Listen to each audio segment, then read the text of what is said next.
Assalamualaikum warahmatullahi wabarakatuh. Aturan mitra-mitra pemirsa dongeng Mangguru. Wilujeng wayah kieu ahnya wilujeng patepang dangudeui sareng Mangguru dina acara ngadongeng.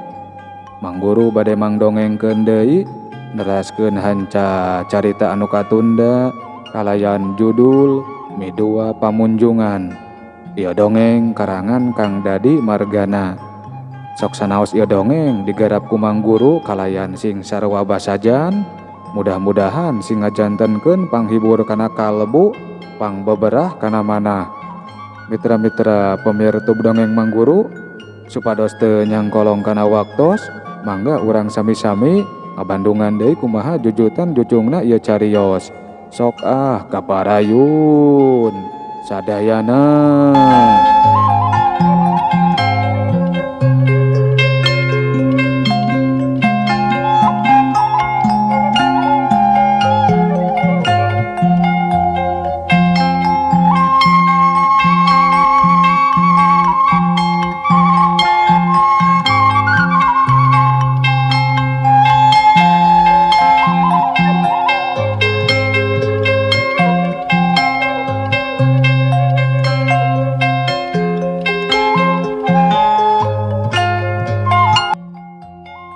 Mitra-mitra pemirsa dongeng Mangguru, seak bandring nyirorot kahandap nojo limajin baladna aki permana anu keur ngahurupna, tumerapna kacida hebatna, naron limajin anu kabeunangan ku pakarang bogana patih sakti di karajaan siluman Barung Sinang, sakedet netra lusles leungit sapisan. Behna mah balad aki permana bisa metung ayonan musuh-musuhna. Lamun tingkat kasakten musuhna sababad ninggang ngalawan senapati kerajaan Barung Sinang anu tingkat pangartina leuwih luhur, mokaha ripuh oge komo ninggang nyang hareupan patih bincurang herang mah anu boga kasakten anu luar biasa. Manehna miboga elmu anu disebut tameng waja, musuhna boh manusia boh bangsa siluman, can aya anu bisa meruhkeun ieu elmu. Mitra-mitra pemirsa dongeng Mangguru, nyeeng baladna beuki corengcang aki permana marentahkeun Jin Yakuna jeung Jin Yakuni maju jurit patutunggalan. Teu kudu ngadua kalian diparentah, gegag-gegag dua jin kukutan aki permana mimiti makalangan tina lengkah jeung sorot panon anu ngagedur hurung nandakeun hiji sumanget anu ngabebela jeroan dada. Sija bumela tumutur kana parentah anu jadi dununganana.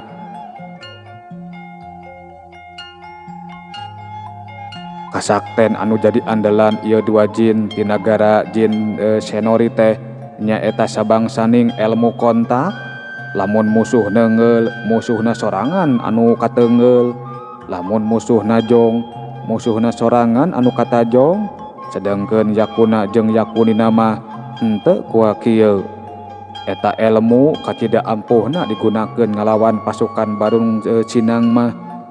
Tapi cantang tu lamun dipake keur ngalawan gegeden bangsa siluman Barung Sinang mah kacontoan ku baladna anu geus ti heula makalangan. Mitra-mitra pemirsa dongeng Mangguru, caturkeun Raja Burak Roncenak ningali aki permana nyorangan ngan ukur nyerangkeun anu keur patelak. Manehna gancang nyampeurkeun. Wah, hei. Keur mana? Bagea oi jonghok deui jeung kaula. Baheula anjeun kungsi kumaha datang ka ieu patempatan. Naha can kapok oi. Apanan anak si laing anu ngaranna si Murdiam. Nepi ka hanteuna gara-gara si Kudi kenapa maksudan kami. Ayeuna andi karek sacara kojor. Wah, bagja temenan oi.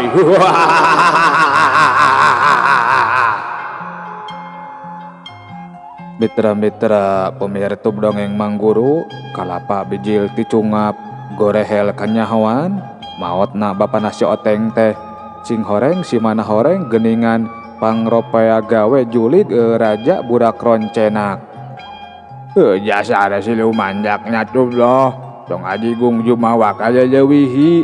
Rumah sabah heula kami ngaku cacan bisa maruhkeun kasaktian anjika. Tapi sing inget jurig, bangsa manusia mah digelarkeun ku anu kawasa leuwih mulya tibatan bangsa anjika. Nya ayeuna waktunya kami bisa maleskan nyeri mulangkeun katugenyah ka bangsa anjika. Saperkara kuring nyungtut tanggung jawab di anjeun. Mautnya anak kami kudu dibayar jangget ayeuna keneh. Kadua perkara anjeun kudu ngeureunyan kalakuan culik ka julig. Nyasarkeun lampah bangsa kami jeuleu. Cek Aki Permana kalayan tatag.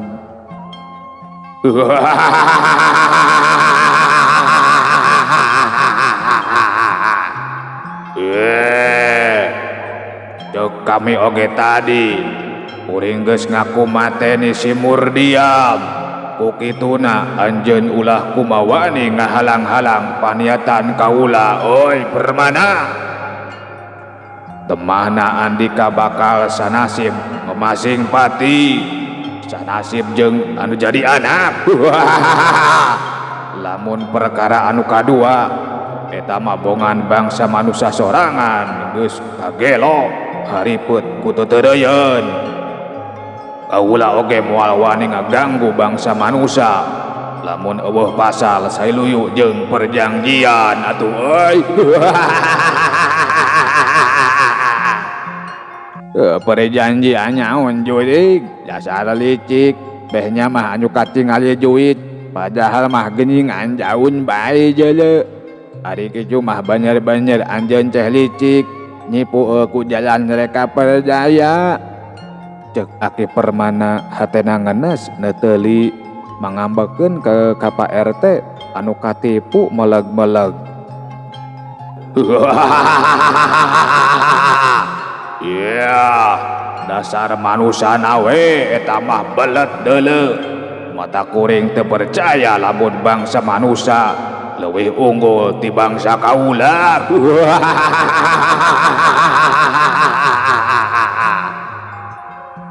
Ku kami rek dibuktikeun ayeuna, yeuh campanyan pangawasa kaula jurig. Ngomong kitu na teh Aki Permana bari luncat ngahayatkeun dampaleungeunna anu ngandung tanaga jero ka cidarongkahna. Anu diincer sirah burak roncenak anu katinggalina rada balanga sabab tita tadi edeg wae seuri lalagedayan peureum beunta.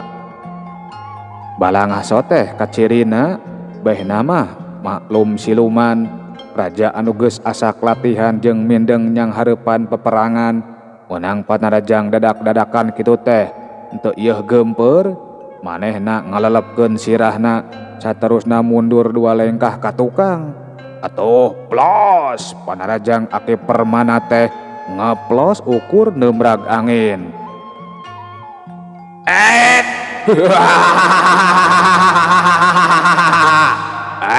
Ciluk, bakekok, belekok. Ya euy, aki-aki peo teh aya ojahna doh. Ngomong kitu na teh ngahaja bari ngancunan teu eureun seuri ngagak-gak lalagedayan. Malah mandar nafsuna Aki Permana beuki ngabudael. Maksudna lamun Aki Permana geus kapancing amarahna liwat ti saking, tinangtu bakal gampang pikeun meruhkeunana. Kumayu wasia kasebelan teh dasar siluman nyurus tunjung. Mitra-mitra pemirsa dongeng Mangguru ngan rakatok Aki Permana ngumpulkeun tanaga jero anu dipusatkeun dina dampaleungeun katuhuna. Geus kitu mah rengkenek inyana ngawangun kuda-kuda anu kokoh pisan. Panon mencrong seukeut pisan, sikepna dangah nyang hareup ka anu jadi musuh. Leungeun kenca lempeng dikahareupkeun. Marengan mundur suku anu katuhu. Laju ngambat jurus rungkat bumi minangka salah sahiji jurus andalan kasakten anu dipibogana. Marengan jeung obahna suku anu katuhu kaharep bareng jeung ngadorongkeun leungeun katuhu anu sapinuhna ngandung tanaga jero. Saterusna dilempengkeun kana waruga raja siluman anu ngabadega hareupeunana. Cileger aya sora anu kaluar tina tenggelan dampalengan Aki Permana. Hanjakal tenggelanana milepas teu kena kana sasaran sabab burak roncena kaburu jingkrak luncat ka katuhu. Saterusna ieu dua musuh bubuyutan teh silih serang ragot patutunggalan. Itu ieu sarua palincengna cungcat cingcet nakis jeung nadah panarajang anu jadi musuhna. Mitra-mitra pemiar YouTube Dongeng Mangguru, kocapkeun Patih Bincurang Herang jeung Jin Yakuna Yakuni anu tadi maranehna hasil ngaburak barik musuh-musuhna. Pamustunganana ngan kari maranehna tiluan anu masih ngali dina pangperangan dangget harita. Patih Bincurang Herang akhirna dihurup ku dua jin kukutan Aki Permana. Sanajan dihurup kuduaan teu katingali ripuh, malah sabalikna lila-lila mah katara yen wawesen Patih Bincurang Herang nyaan leuwih unggul ti musuhna anu duaan. Tina sababaraha kali jual beuli serangan, akhirna aya tenggelan patih sakti di Karajaan Barung Sinang anu nengel keuna kana waruga Jin Yakuni anu tumrapna ieu jin ti nagara Senori teh ngalempreh teu bisa neruskeun deui patutunggalan. Kari Jin Yakuna anu masih bisa ngalawan ka anu jadi musuhna, kitu oge ngan saukur cungcat cingcet nyingkahan panarajang musuhna. Ukur sakali-kalieun bisa males narajang, kitu oge lamun aya lelongkrang. Mitra-mitra pemiar YouTube Dongeng Mangguru, keun urang tunda heula Patih Bincurang Herang jeung Jin Yakuna Yakuni. Ayeuna urang malikan deui kumaha kaayaan Aki Permana. Geragot-ragotna tarung patutunggalan sakolepat panon batin Aki Permana nyeeng kaayaan incuna anu keur aya dina ancaman bahaya. Ti tadi oge basa mimiti tarung jeung burak roncenak pikiran Aki Permana teu pati museur ka anu jadi musuhna. Konsentrasina ngaran cabang kabagi dua, inget ka Pak RT jeung si Oteng anu jadi incuna. Jauh-jauh ngajorag nagara siluman pikeun ngabebaskeun Pak RT. Bari jeung risiko kudu narohkeun nyawa dirina jeung nyawa anu jadi incuna. Teu ari-ari kasebutna lamun teh mah engkena duanana meunang musibah kasebut gaplah atuh perjuanganana. Aki Permana apaleun pisan kana kalicikan jeung kasaktian nini Gagul Buyut Ratu. Ieu nini anu jadi panasehat kerajaan negeri siluman Barung Sinang tangtu kacida teu ridonana lamun teh mah wadal anu sasat geus aya dina dampaleungeunna ngencar deui. Mitra-mitra pemiar YouTube Dongeng Mangguru, sawangan Aki Permana teu mencog saeutik oge harita Pak RT anu keur lumampah duaan jeung si Oteng sasat dilejokeun ku ieu siluman awewena. Ku hasil reka perdaya nini Gagul Buyut Ratu, Pak RT jeung si Oteng menang kacilakaan. Keuna kana paribasa jauh-jauh panjang gagang nandonkeun nyawa datangna ka nagara siluman teh kari-kari anu dibelaanana teu katulungan. Atuh kacida pisan rugina ngingetkeun kadinya sanggeus hasil nahan gempuran panarajang ti Raja Burak Roncenak. Aki Permana teu malire deui ka anu jadi musuhna. Ngan sakiceu pisan inyana ninggalkeun pakalangan ngabeles satarik pisan ngagunakeun jurus Kidang Kancana.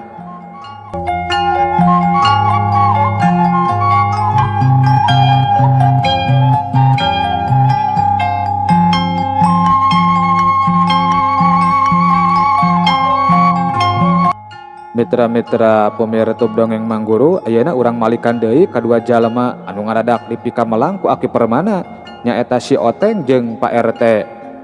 Satu tasna duanana papisah jeung Aki Permana, si Oteng jeung Pak RT setengah lumpat ngajauhan eta patempatan. Angot basa ngadenge pasukan prajurit di negara Barung Sinang salusurakan kapireng sorana beuki deukeut mah ujur anu duaan maniko kompodan asa gep we maranehna katangkep ku pihak musuh. Sok komo pikeun Pak RT mah anu kungsi ngalaman disiksa ku bangsa siluman karek oge bebas piraku kudu nandangan deui sangsara mah matak lumpat na tarik pisan teu ngingetkeun kacape. Si Oteng oge anu kasebutna budak ngora lumampahna mindeng katingaleun jauh. Rada reureuh daler meueusan sanggeus teu kadenge deui anu salusurakan Pak RT jeung si Oteng bisa lempang rada antare itung-itung bari ngadeureuhkeun ka capek. Sabab rada nyalse Pak RT nyoba-coba ngajak ngobrol ka si Oteng. Asa kakara Mang Majang nyorang ka tempat ieu teh. Kitu pok-pokanana Pak RT minangka muka obrolan. Si Oteng teu nembalan, dina hatena rada hese rek nyieehkeun ka Cecep anu masih nyangkaruk dina hatena. Teu kalis basa bareto geus diriungkeun ku palebe. Kunaon teu nembalan Jang, ambak keneh ka Emang, ceuk Pak RT tumanya deui anu ngadua kalian. Mimitina mah si Oteng anger teu nembalan. Ngan lila-lila manehna inget kana papata indungna anu ngomat-ngomatan kudu ngarubah kalakuan. Manehna inget oge janji ka akinna anu janji rek jadi budak bager. Komo sanggeus manehna sadar kana kaayaan dirina, sasat masih aya di nagara siluman anu cantang tu aman bisa salamet balik deui ka alam manusia. Henteu Mang, teu ambek teusing. Hate uing ayeuna Bang Blas teu boga rasa cecep ka Pak RT. Malah geus sakuduna uing menta dihampura Mang, sabab gara-gara talajak uing anu teu parok jeung batur, Pak RT nepi ka ngalaman jadi wadal bangsa siluman tak kitu Mang. Lain Jang, lain salah Jang Oteng. Tamaha eta mah bongan Mang hareupeut teuing ku teutereuyeun. Jeung mudah-mudahan lalampahan Mang ngalaman sangsara di nagara siluman. Malah mandar sing jadi enteng anu alus keur urang lembur sakabeh. Mitra-mitra pemirsa dongeng Mang Guru, sanggeus duanana silih lubarkeun kasalahan masing-masing. Pak RT jeung si Oteng uplek ngobrol dalit pisan. Padahal ieu dua jalma keur di lemburna keneh mah sasat jadi satru kabuyutan. Di bawah ngobrol mah lempang jauh ge jadi teu karasa ketempoan sakuring jajalaneun. Anu geus disorang estu matak aneh, loba anu matak pikahemengeun.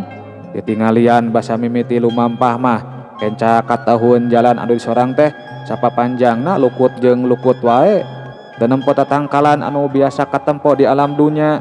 Saterusna mimiti robah tina satungtung deuleu lautan lukut. Mimiti culcel paselang jeung tatangkalan anu jadi di alam manusia. Make jeung nempo tangkal paku, dimimiti paku beunyer, paku tamaga jeung paku leuheur anu leutik campur jeung paku haji anu ukuranana gede saluhureun jangkungna kolot. Di tempat ieu mah duanana asa tekung si manggihan makhluk boh manusia atawa bangsa siluman. Tapi si Oteng jeung Pak RT rada ngajenghok sabab sanggeus lumampahna beuki jauh. Manehna mimiti manggihan makhluk anu rurupaan makhluk anu kawas manusia. Persis sarua jeung anu kungsi ku si Oteng katingali basa manehna mimiti lumampah ka alam siluman jeung akina tea. Anu ngabedakeunana di lembur ieu mah eta makhluk teh jiga anu hirup ngamasyarakat, katangen jiga anu ngalobrol, malah kawas anu jariga boga kulawarga. Kaceurina lamun ditengetan hiji imah teh komplit aya awewe kolotna jeung aya lalaki kolotna. Anu rada aneh lebah baroga budakna. Jika anu rendai liwat saking hiji kulawarga salaki pamajikan anakna jiga mangpuluh-puluh galituk gede leutik. Kaanehan sejena padumukan eta lembur mendeng kapireng marang dina teh dina cai kubang anu kotor. Pak RT mendeng kabengbat ku tetenjoan anu araheng teh. Ngan untung si Oteng anu salawasna inget kana papagon akina. Manehna mah teu kagoda ku tetenjoan araheng teh. Hatena tetep cengeng kanu kawasa, hatena panceg teu galideur. Kungsi di tengah perjalanan Pak RT kabengbat rek mengkol ka hiji warung. Teu ngabibisani puguh oge di barang manehna jadi babandan bangsa siluman. Beteungna estu can kararaban pisan ku sangu saremeh-remeh acan. Kabeta meureun sugan aya dahareun pangganjel beteung anu keur sakitu laparna. Si Oteng anu waspada kana pibahayaeun manehna gancang maper ku jalan ngabang balerkeun ka hayang Pak RT. Saterusna pikeun pangwadi ti akinna anu nyebutkeun salila lumampah ulah deuk pirajeunan sumpang simpang. Malah si Oteng oge ingeteun aki permana kungsi mere pepeling yen lamun hayang salamet nepi ka lembur, lempangna kudu lempeng nuturkeun jalan gede. Matak basa di sisi jajalaneun kaciri aya sababaraha mojang anu kacida geulisna kuman iman cumentil ngagoda ka anu keur laleumpang anu teu mustahil bisa jadi ieu teh mangrupa parentah pitapak tinini gagul buyut ratu pikeun ngajiret anu duaan estu teu kabongroy sakitu digoda ku anu gareulis tonggoy we kana tincakeun estu teu malire pisan.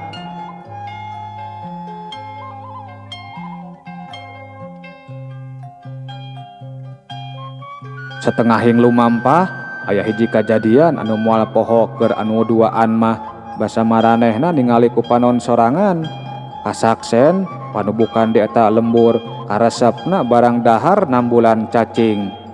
Ningali kajadian anu pikageleuheun kitu pikeun Pak RT mah ngajadikeun boraraah hayang nyimpang ka warung beteungna anu tadi lapar ngaradak sirna sapada harita. Hikmahna ningali kajadian kitu anu duaan imana beuki ngandelan duanana janji moal kabita ku anu can karuhan.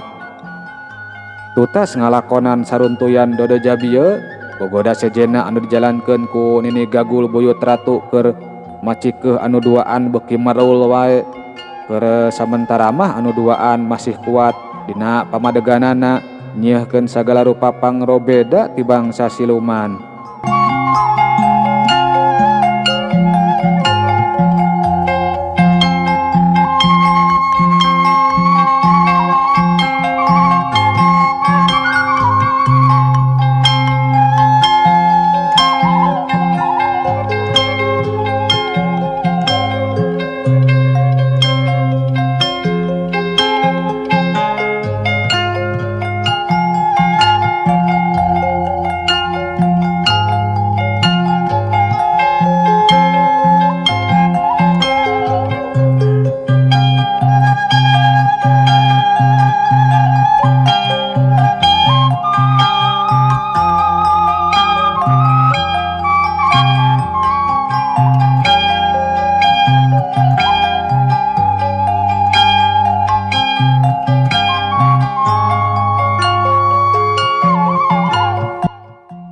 Mitra-mitra pemirsa dongeng Mangguru mungguhing manusia anu sok aku anu ngaranna apes harita oge kitu pisan basa anu duaan manggihan tangkal randuk kurung anu persis sakumaha panuduhan aki permana katidak pisan atohna pikeun anu duaan mah moal liladeui oge maranehna anjog kata pelewates lemburna tapi nya kitu teh dasar kudu meunang kacilakaan. Sanggeus anjog katangkal randuk kurung duanana ngulewed ka handapeun tangkalna didinya seseleket dina gawir nuturkeun jajalaneun anu mudun ka lebak di lebak duanana kudu mentas cukang anu jiga nama dijieun tina tangkal kalapa di handapeun eta cukang ngalir cai susukan ngagulida gede pisan caina cacaahan katingalina ampul-ampulan anu duaan oge teu nyahoeun susukan naon ari eta saka inget maranehna duaan mah di lemburna asa tekungsi aya susukan jiga kitu nya di dieu pisan musibah anu tumiba ka anu duaan teh kusabab jajalaneun ngan bisa dipake saurangeun si oteng leumpang pangheulana dituturkeun ku Pak RT anu duaan leumpangna karek oge kira-kira nepi ka tengah cukang kalapa teu ku hanteu ti handapeun cukang dukatina tatapakan tanggul sisi susukan jika aya sora jalma anu nyalukan ka Pak RT